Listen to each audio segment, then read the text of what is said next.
요한복음 4장 23절 24절입니다. 같이 봉독하겠습니다. 아버지께 참되게 예배하는 자들은 영과 진리로 예배할 때가 오나니 곧 이때라. 아버지께서는 자기에게 이렇게 예배하는 자들을 찾으시느니라. 하나님은 영이시니 예배하는 자가 영과 진리로 예배할지니라.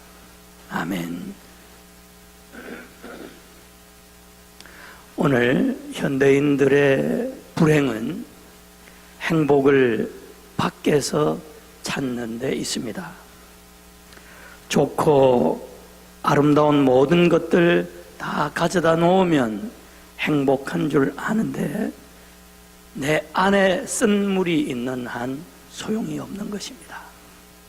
우리 인간은 원래 하나님의 형상대로 지음 받았지만 범죄한 다음부터 우리 안에 쓴물이 나기 시작했습니다. 죄를 범한 아담과 이브가 안에 쓴물을 가지고 살아가니 부부간에 온갖 다툼과 원망과 불행이 생기고 서로 책임 전가하기에 급급합니다. 하나님께서 아담을 보고 너 왜 선악과 먹었느냐? 그러니까 저 사람이 먹으라고 그래서 먹었습니다. 그랬습니다. 그러니까 이브 보고 너는 왜 그것 먹고 내 남편에게 주었냐 하니까 내가 그랬습니까? 저 뱀이 나를 유혹하지 않았습니까? 그럽니다. 이게 다 어디서 나오는 것입니까? 남 핑계하고 원망하는 이런 모든 것들 어디서 나오는 것이죠? 내 안에 쓴물로부터 나오는 것입니다. 무서운 독이 저주가 나오는 것입니다. 결국 우리는 아주 극한 대립의 세상에서 살 수밖에 없게 되어버렸습니다. 모두가 쓴물을 내니까 계층의 분리, 성의 분리, 인종의 갈등, 군사력 경쟁, 종교의 대립, 테러 등으로 인해서 세상이 살벌한 전쟁터가 되고 말았습니다. 우리는 지금 쓴물의 홍수 속에서 살아가고 있습니다. 이 쓴물이 누구 때문입니까? 남 탓, 환경 탓 하겠습니까? 그럴 수 없습니다. 다 내 안에서 나오는 것입니다. 나만 잘 살아야 되겠다고 하는 이 쓴물이 우리의 삶을 아프고 썩게 만드는 것입니다. 그렇다면 그 해결책은 무엇일까요? 내 안에 그 해결책이 있겠습니까? 없습니다. 왜냐하면 우리 안에는 계속해서 쓴물이 솟아나고 있기 때문입니다. 쓴물로 쓴물을 어떻게 해결할 수 있겠습니까? 뭔가 우리 밖에서 해결책이 나와야 합니다. 그래서 하나님께서 우리를 위해 인간의 몸을 입고 친히 세상에 내려오신 것이지요. 예수님이 오신 것입니다. 예수님은 오셔서 우리에게 생수를 주십니다. 영생하도록 솟아나는 샘물을 주십니다. 일회적으로 마시고 또 목마르게 되는 그런 물이 아니라 아예 우리 속에서 솟아나는 샘물입니다. 내가 주는 물을 마시는 자는 영원히 목마르지 아니하리니 내가 주는 물은 그 속에서 영생하도록 솟아나는 샘물이 되리라 그러셨습니다. 이 영생하도록 솟아나는 샘물이 우리 안에서 우리 안에 쓴 물을 희석시키는 것입니다. 그렇게 우리 안에 쓴 물은 점진적으로 단물이 되어가는 것이지요. 쓴 물이 한순간에 단물이 될 수가 없기에 예수님께서 한 잔의 물이 아니라 솟아나는 샘물을 주시겠다 하신 것입니다. 그러면 어떻게 하면 솟아나는 샘물이 내 안에서 마르지 아니하고 영생하도록 솟아나는 쓴 물이 그렇게 솟아나서 우리 안에서 물이 단물이 될 수 있을까요? 오늘 본문의 주인공인 사마리아 여인을 통해서 그 비결을 발견할 수 있기를 바랍니다. 첫째, 이 여인이 예수님을 만났습니다. 좀 더 정확하게 말하자면 이 여인이 예수님을 만난 것이 아니라 예수님이 이 여인을 찾아주셨죠. 이 여인은 버림받고 소외된 여인이었습니다. 5번이나 이혼했고 지금 같이 사는 남자도 남편이 아닙니다. 이 여인이 나타나면 모두가 입을 삐죽거리면서 손가락질하며 눈을 흘깁니다. 그래 이 여인은 사람들 만나기를 꺼려했습니다. 그래서 사람들의 눈을 피하기 위해 12시 정오 뜨거운 대낮 누구도 찾지 않는 그 시간에 물길로 우물에 나온 것입니다. 이 여인은 밖에서도 쓴 물이 흘러 들어오고 안에서도 쓴 물 밖에 솟아나는 게 없습니다.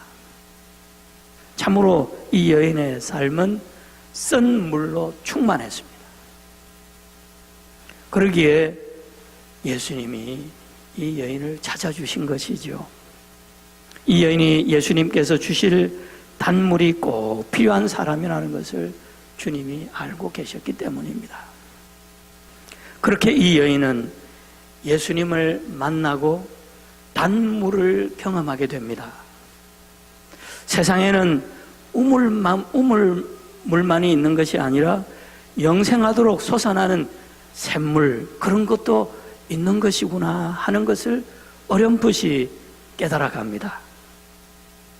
이 여인은 예수님의 행동이나 말씀이 좀 특이하다라고 느낍니다. 유대인이 여인과 퍼블릭 장소에서 대화를 나누는 것도 이상하고 자기 같은 사마리아 여인과 대화를 나누는 것 더더욱 이상했고 사마리아 종교 안에서는 듣지도 보지도 못한 샘물에 관해서 말씀하시는 것도 참 특이하다 느꼈습니다. 그런데 이상하게도 예수님의 그 특이함이 이 여인의 마음을 끌어당기는 것이었습니다. 그래 이 여인이 예수님께 묻습니다. 샘물에 관한 말씀이 참 특이하게 들리는데 그 특이함이 종교적 차이에서 오는 것입니까? 우리 사마리아인들은 여기 이 그리심 산에서 예배하는데 당신들은 예루살렘에서 예배드려야 한다라고 하는데 바로 그런 차이 때문에 오는 것입니까? 그러니까 이 여인은 종교가 다르고 예배 장소가 다르기 때문에 예수님이 이처럼 특이한 말씀을 하시는 게 아닌가라고 생각을 했던 것이죠.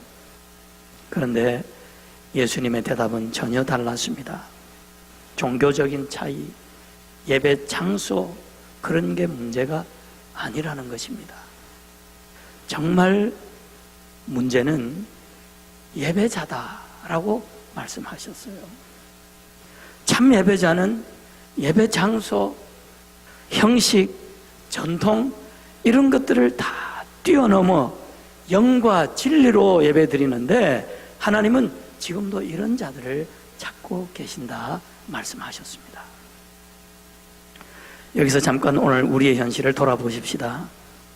우리는 예배에서 은혜를 받기 위해서 찾는 것들이 참 여러 가지 있는 것 같습니다. 내 마음에 맞는 예배 형식, 내가 잘 아는 찬양, 내게 은혜가 되는 말씀, 이런 것들을 생각합니다. 이런 것들은 다 밖에서 오는 것들입니다. 그러나 예수님의 대답은 무엇이었습니까? 밖에서 오는 외적인 것들이 문제가 아니라 예배자가 문제다. 예배자가 관건이다. 라고 말씀하신 거예요. 아무리 형식이 좋고 찬양이 좋고 설교가 좋은 은혜로운 예배를 할지라도 예배자가 바로 되어 있지 않으면 아무 소용이 없다라는 것입니다. 반면에 예배자가 바로 되어 있으면 장소, 형식에 상관없이 은혜를 받게 된다라는 것입니다. 예수님께서 이런 말씀을 해주실 때에 이 여인이 아하 모멘트를 경험합니다. 아하 모멘트, 여러분 아마 아시겠죠? 네. 깨달음의 순간입니다. 빛이 확 비치는 순간입니다. 아, 그거구나 깨닫는 순간입니다. 그런 순간에 또 영어로 얘기하면 패러다임 시프트가 일어나는, 생각의 전환이 일어나는 것입니다. 그렇게 되면 내가 꼭 새 세상에 나온 것 같습니다.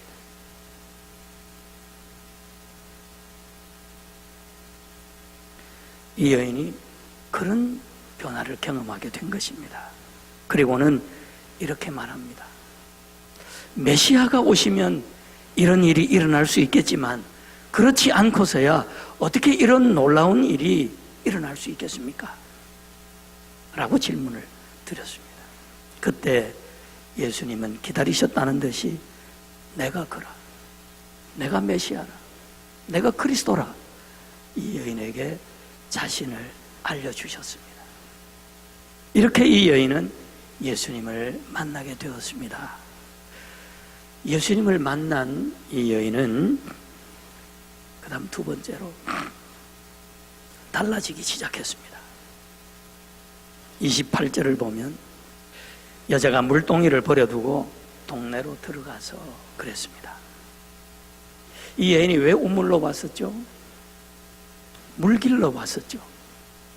그랬으면 물을 기른 후에 물동이를 들고 가서야 하는데 이 여인은 우물로 왔던 원래의 목적도 잊어버린 채 물동이를 버려두고 마을로 뛰어 들어간 것입니다. 왜 그랬을까요? 예수 그리스도를 통해서 진짜 물, 단물을 발견했기 때문입니다. 단물을 맛보았기 때문입니다. 매일 물을 길어갔지만 그녀의 생애 갈증은 해소되지 않았습니다. 마시고 마시고 또 마셔도 여전히 목마를 수밖에 없었던 이 여인이 예수님을 통해서 드디어 생수를 맛보게 된 것이죠. 인생의 갈증은 바깥에서 들어오는 것으로 해소되는 것이 아니라 내 안에서 솟는 샘물을 발견할 때 비로소 가능하다라고 하는 것을 깨닫게 된 것입니다. 그러자 세상의 물동이는 더 이상 의미가 없어졌습니다. 사실 이 물동이는 이 여인에게 있어서 생존의 끈이었습니다. 수치와 소외의 삶을 연명해 나가는 마지막 생명줄이었습니다. 세상에 그토록 속임을 당하고 짓밟힘을 당했으면서도 아직도 그 세상을 버리지 못하는 마지막 애물단지와 같은 것이었습니다. 그래 그 이 여인은 죽지 못해 그 물동이 끌어안고 생명을 이어왔던 것이죠. 그 물동이가 여인의 삶을 지탱해주는 유일한 힘이었던 것입니다. 하지만 그 물동이 힘만으로 어떻게 인생을 살아갈 수 있겠습니까? 그렇다고 그나마 없으면 어떡하겠습니까? 그래 여인은 죽지 못해 그 물동이 하나 붙들고 지금까지 살아왔던 것입니다. 하지만 여러분, 예수님을 만나면 물동이에 연연할 필요가 없습니다. 물동이가 필요 없다는 말씀이 아닙니다. 물동이에 매달려 살지 않는다라는 것입니다. 아닌 줄 알면서도 어쩔 수 없이 붙들고 살아온 그 애물단지, 이제는 버려두고 새로운 인생길을 걸어갈 수 있다는 것입니다. 왜냐하면 내 안에서 솟아나는 샘물이 있기 때문입니다. 그것을 발견했기 때문입니다. 새로운 세계를 경험했기 때문입니다. 그럴 때 내 안에 쓴 물은 점점 희석이 되어 힘을 잃어가게 되고 내 안에서 솟는 단물이 내 삶에 영향을 주기 시작하는 것입니다. 그렇게 이 여인은 마지막 세 번째 참 예배자가 되어가고 있었습니다. 이 여인은 예수님을 만나고 생애 메시지가 생겼습니다. 29절 전반부입니다. 내가 행한 모든 일을 내게 말한 사람을 와서 보라. 나의 과거를 다 아시는 이분을 와서 보라라는 것입니다. 일반적으로 한 사람의 과거를 알면 알수록 우리는 그 사람을 떠나게 됩니다. 에이, 그 사람 예전에 그런 사람이어서 상대할 사람이 못 되는구만 하고 거리를 두게 되는 것이죠. 그런데 예수님은 이 여인의 추악한 과거를 다 아시고서도 오히려 더 가까이 다가오셔서 말씀해 주셨던 것입니다.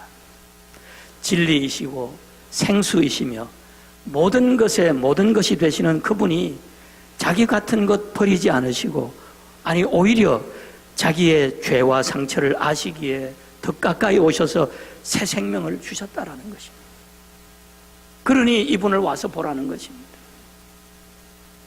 세상 사람들은 나의 과거 때문에 나를 멸시하며 떠나가는데, 이분은 오히려 나를 찾아오셔서 온갖 멸시와 수치로부터 자유케 해주시고 구원해 주셨다라는 것입니다. 그러니 이분을 와서 보라라는 것입니다. 이제 이 여인은 수치스러운 과거, 쓴물이 지배하던 과거를 인정할 뿐만 아니라, 과거는 과거로 선을 분명히 그어버리고 지금은 구원의 은총 감사하면서 그 감사가 심령이 가득 차서 나의 과거를 아시는 이분을 와서 보라 선포하고 있는 것입니다. 예수님을 만나면 이런 변화가 일어나는 거예요. 생애에 메시지가 생기고 간증이 생기고 달려가 예수가 그리스도시다라고 전하게 되는 것입니다.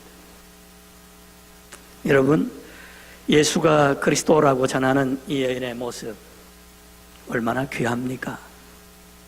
그렇게 손가락질 받고 천대받던 그 여인이 이제는 얼굴이 환하게 되어서 자기를 그렇게 저주하고 자기를 그렇게 핍박하던 그 동네 사람들에게 와가지고 간증하는 그 모습 얼마나 귀합니까? 수치와 소외 속에 갇혀 살던 이 여인이 빛 가운데 나와서 진리를 전파하는 그 모습이 얼마나 멋이 있습니까?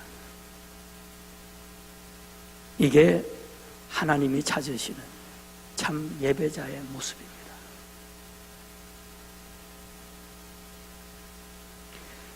이 여인은 그렇게 참 예배자가 되어가고 있었습니다. 이제 이 여인에게는 종교적인 전통, 형식, 그런 것 얽매인 채 세상의 물동에 의지하고 살아가는 동네 사람들이 너무나 안타깝게 여겨졌습니다.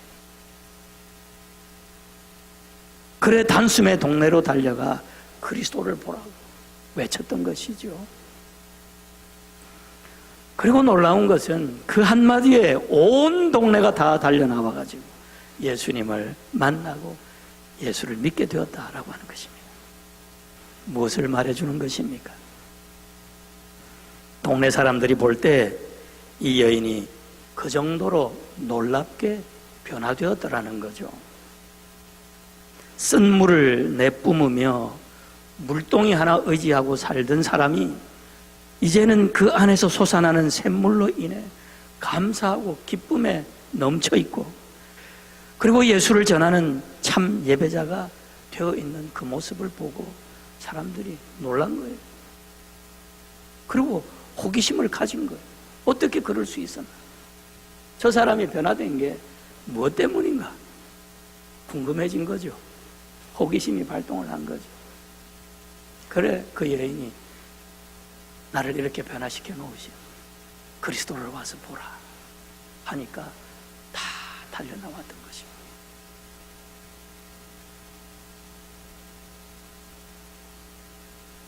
한마디로 이 여인은 세상도 보고 놀라며 호기심을 가지고 그 말에 귀를 기울이는 그런 사람으로 변화되어 있었던 것입니다.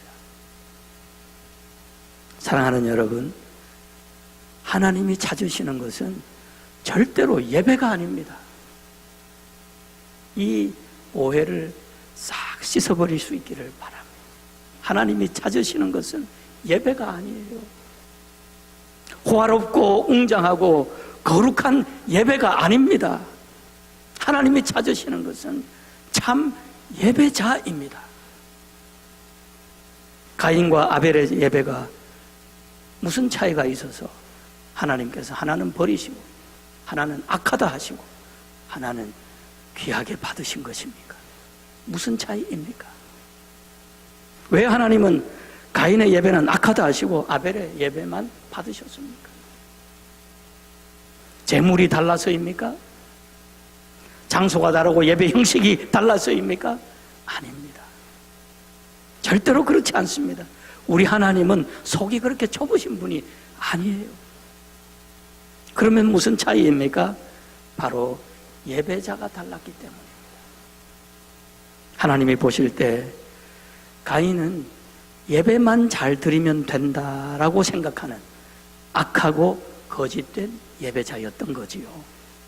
속으로는 다른 생각으로 가득하면서도 재물만 잘 갖추고 형식만 맞춰드리면 하나님이 그 예배를 받으실 거라고 생각하는 거죠.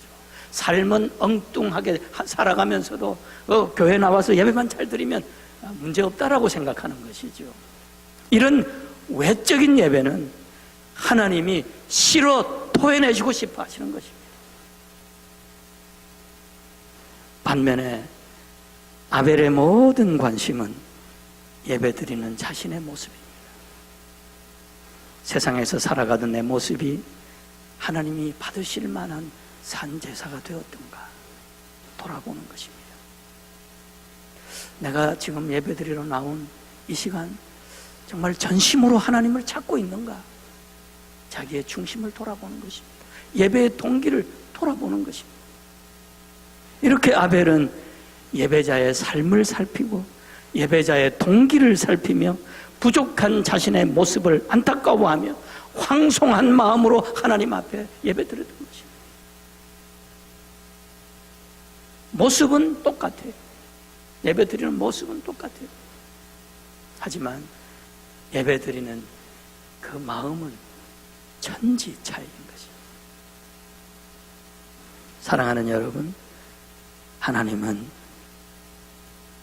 이렇게 예배드리는, 아벨처럼 예배드리는 참 예배자를 지금도 찾고 계십니다. 역대하 16장 9절에 여호와의 눈은 온 땅을 두루 감찰하사 전심으로 자기에게 향하는 자들을 위하여 능력을 베푸시나니 그랬습니다. 전심으로 자기에게 향하는 자들, 이게 예배자죠. 하나님은 그런 예배자들을 찾기 위해서 사방을 두루 살피고 계시다 말씀하고 계십니다. 하나님은 예나 지금이나 여전히 참 예배자들을 찾고 계십니다. 참 예배자들을 통해서 쓴 물로 가득한 이 세상을 단물로 정화시키시기 위해서 그들을 찾고 또 찾으시는 것입니다. 찾아서 어떻게 하시려고요? 은혜 위에 은혜를 주시려고, 복에 복을 주시려고, 솟는 샘물 위에 더 콸콸 흘러 넘치는 생수를 주시려고 예배자를 찾으시는 것입니다. 사랑하는 여러분, 주님이 이 여인을 찾아오셨듯이 오늘 우리에게도 찾아오셨습니다. 이 주님을 만나고 우리의 눈이 열리고 생각이 변화될 수 있기를 바랍니다. 아하, 그거구나 깨달을 수 있기를 바랍니다. 우리의 관심이 외적 예배에서부터 예배자인 나에게로 돌아설 수 있기를 바랍니다. 참 예배자로 변화되어서 쓴물이 범람하는 이 세상에 단물을 공급해 줄 수 있는 우리들이 될 수 있기를 바랍니다. 그렇게 세상을 맑히며 세상에 소망의 빛을 비추는 여러분 되시기를 축복합니다.